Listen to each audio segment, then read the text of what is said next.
first time I saw that when I was younger, that freaked the hell out of me. Probably not that surprising, given my track record. When it comes to 6th generation consoles, I have probably the least nostalgic attachment to the Xbox. I sure played it, but it was nowhere near as present in my life as the GameCube and the PS2. I never owned one, only played it at other people's houses, and didn't really play it for that long. One of my more vivid memories of the Xbox is waiting several weeks to try out Xbox Live at my cousin's, and my only experience getting humiliated on an online game. Like, that's really about it. I think I played Intellivision Lives at like another place a lot. That's it.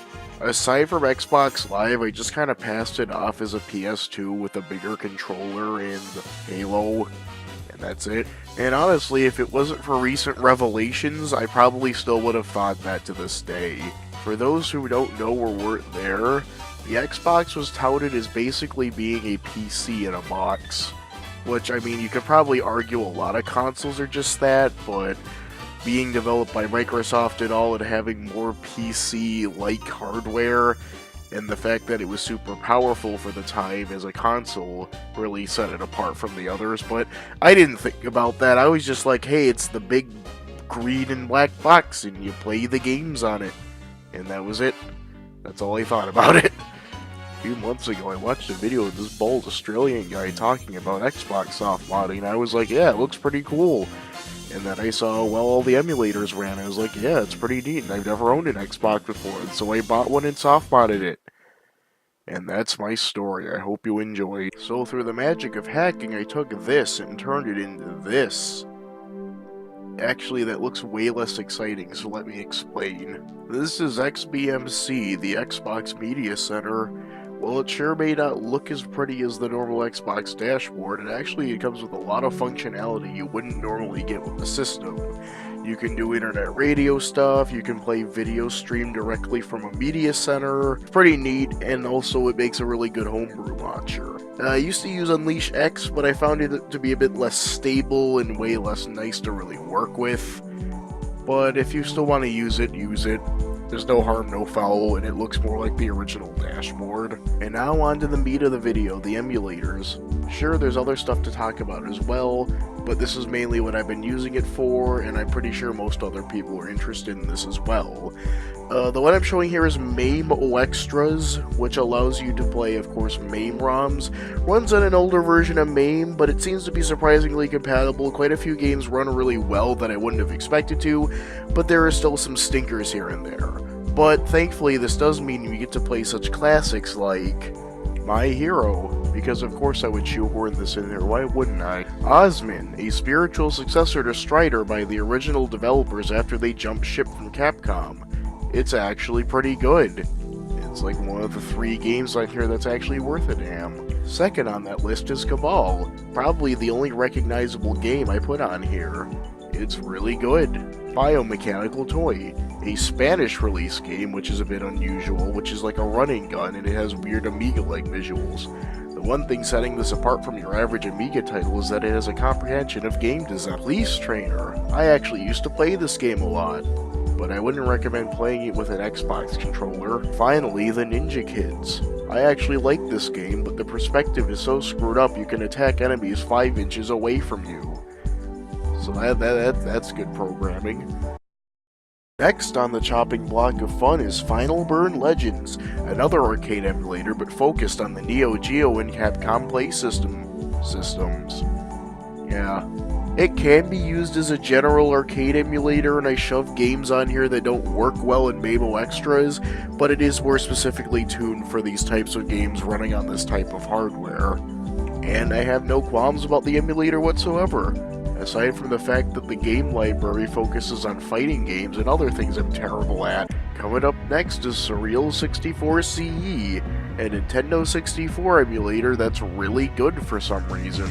It's not to rag on the Nintendo 64, but I've heard that it's really hard to emulate, and this is a system that came out a generation after the Nintendo 64, and I just kind of feel like it shouldn't work. Unfortunately, I'm not too super fond of the N64 game library. There are more games that I like that I didn't install on here, but I wanted to save space, and I'm just generally not super interested. But it is pretty good from what I've seen.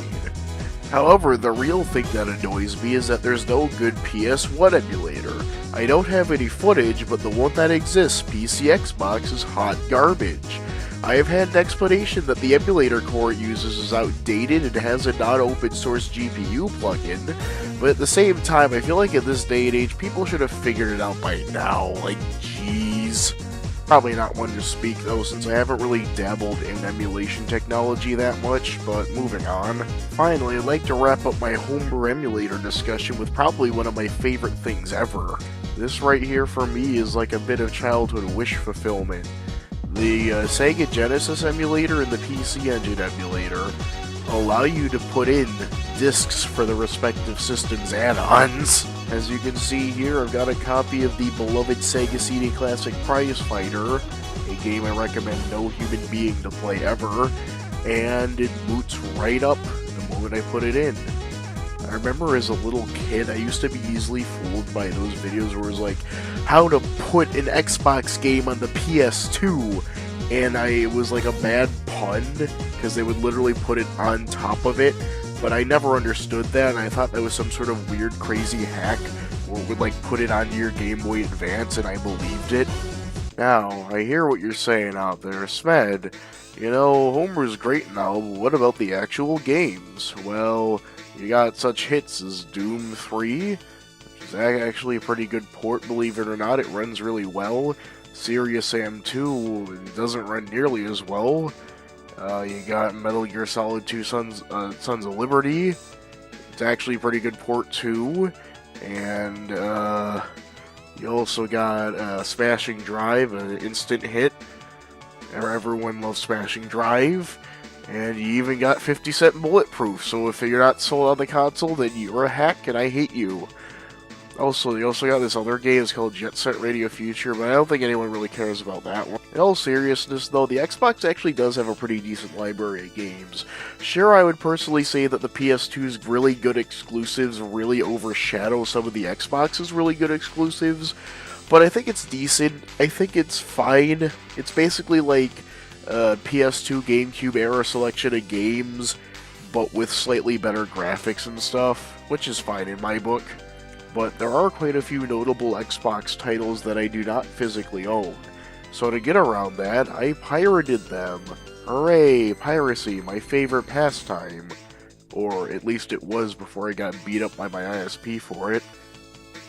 Not a joke. I did manage to get away with a big pile of discs. Most of these games are ones that are really expensive and rare, or just expensive knowing video game collectors. It does mean I get to play Metal Wolf Chaos pre-remaster with some added translation stuff, so that's pretty cool. Also, I discovered that SpongeBob Battle for Bikini Bottom is weirdly really good. But I don't have footage of that, so just have earlier footage reversed. Finally, I have one extra super duper amazing thing to show you. This is one of the things that really sold me on the Xbox, but I didn't really do it until a few months in. Through the power of an alternate video plugin in my awful hairy arm, you can use component video on the Xbox and get up to 1080i resolution on a console from 2001. No, really. This makes stuff like XBMC and a lot of emulator front-ends feel way more modern than they should be. And to achieve this, you just need to plug in a different video adapter, and I only got mine for like $15. And not only that, but even on lower resolution things, it makes the pixels way more noticeable and sharper, which is great for a lot of retro game stuff. So now you get to play the classic Bomb Kick in sick nasty HD. And lastly, to cap it all off, let me touch on XBMC's media player functions, because they're pretty neat. As mentioned before, you got internet radio features, which is nice. You can use Shoutcast and all of that. Some of the plugins have become a bit outdated and won't run anymore, but I've got quite a few that still work fine. One of the things that I really thought was neat is that you can actually use work groups and play video off of your main computer or media center or whatever. I put that to very good use, as you can clearly see. And all in all, I've had a really positive experience with my soft-modded Xbox. And I was going to make a much more ambitious video comparing this to the PS2 and PSP, but I decided against it because I thought it would be way too much of a hassle to really do. But I will say I've really enjoyed having this thing.